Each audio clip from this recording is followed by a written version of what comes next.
नमस्कार श्रोते हो, रेडिओ जयंतच्या आनंदी कट्ट्यावर मी अनुराधा आपणा सर्वांचं मनपूर्वक स्वागत करते. श्रोते हो, तुझं माझं जमेना आणि तुझ्या वाचून करमेना असं काहीसं नातं असतं ते सासू सुनांचं. पण या सासू सुनांच्या नात्यावर समाजानं मतभेद हा एक शिक्का मारून ठेवलाय. पण जुळवून घेतलं तर जुळवता येतं.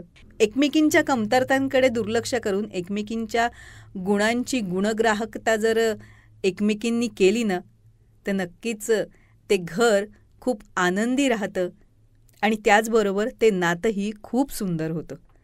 असाच आहे आजचा आनंदी कट्टा. सायली साठे यांनी शब्दबद्ध केलेला. काय ग, काय लुटलं कडूबाईंनी? ती चप्पल काढते ना काढतेस तोच सासूबाईंनी प्रश्न केला. डबा आहे आई, तिने हसत उत्तर दिलं. प्लास्टिकचं असेल, दरवेळी तेच तेच लुटतात, जरा व्हरायटी म्हणून नाही. सासूबाईंची विशेष टिप्पणी. तिला हसू आलं. दरवर्षी जमायचंच नाही तिला कोणाकडे हळदी कुंकवाला जायला. जानेवारी महिना नव्या प्रोजेक्ट्समुळे ऑफिसमध्येच जायचा. सासूबाईच जाऊन यायच्या मग सगळीकडे आणि घरचं हळदी कुंकूसुद्धा त्याच करून घ्यायच्या. यावेळी मात्र त्यांचा पाय जायबंदी झाला आणि ती जबाबदारी तिच्यावर आली.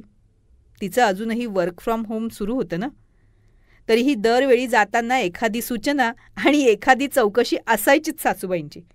राजेबाईंकडे जाताना काही खाऊ नको ग, छान डिश ठेवतात त्या आणि आग्रह करकरून खाऊ घालतात. सुनीलाकडे जाताना घरचे 2 बिस्किटचे पुडे घेऊन जा, ही चिल्लीपिल्ली असतात ना जवळ म्हणून सांगते. ह्यावेळी पण त्या ओव्हळ काकूंनी आईस्क्रीम ठेवलं होतं का ग? किती वेळा सांगितलं थंडीत कुणी आईस्क्रीम खात नाही म्हणून. नेने काकूंनी एक्स्ट्रा वडी दिली ना, ते फार बरं केलं. खमंग असते हो त्यांची वडी, तोंडाला चव येते अगदी. असंही तिला खूप मज्जा वाटत होती. पण अजूनही त्यांच्या स्वभावाचा काही अंदाज येत नव्हता तिला. 2 वर्ष झाली होती लग्न. तिची आई म्हणायची तिला, अगं तुझी सासू फार वेगळी आहे. पण तिला कधी तसं वाटलं नाही. अशात तिने पण हळदी कुंकवाचा घाट घातला. बटाटे वडा बर्फी बाहेरनंच आणली. घरी कॉफीची तयारी केली. लुटायला सुंदर सिरामिकच्या बरण्या आणल्या. छान काळी साडी नेसून तयार होऊन ती सासूबाईंना आधार देत बाहेरच्या खोलीत घेऊन आली. खूप दिवसांनी सगळ्या भेटल्यानं सासूबाईंना काय बोलू न काय नाही असं झालं होतं. मध्ये मध्ये विशेष टिप्पण्या चालूच होत्या. ती कॉफी करायला आत गेली तशा ओव्हळ काकू म्हणाल्याच, यावेळी बरा वेळ झाला तुमच्या सुनेला, दरवेळी तर गायबच असते, तुम्हीच करता सगळं. तिने कान टवकारले. तिला आता तिच्यावर काय विशेष टिप्पणी येतेय ते ऐकायचं होतं. सासूबाई पटकन बोलून गेल्या. बघा तुम्हीच दिलंत उत्तर. अहो वेळ मिळाला की सगळी रीतभात पाळतेच किती, काही कसूर करत नाही.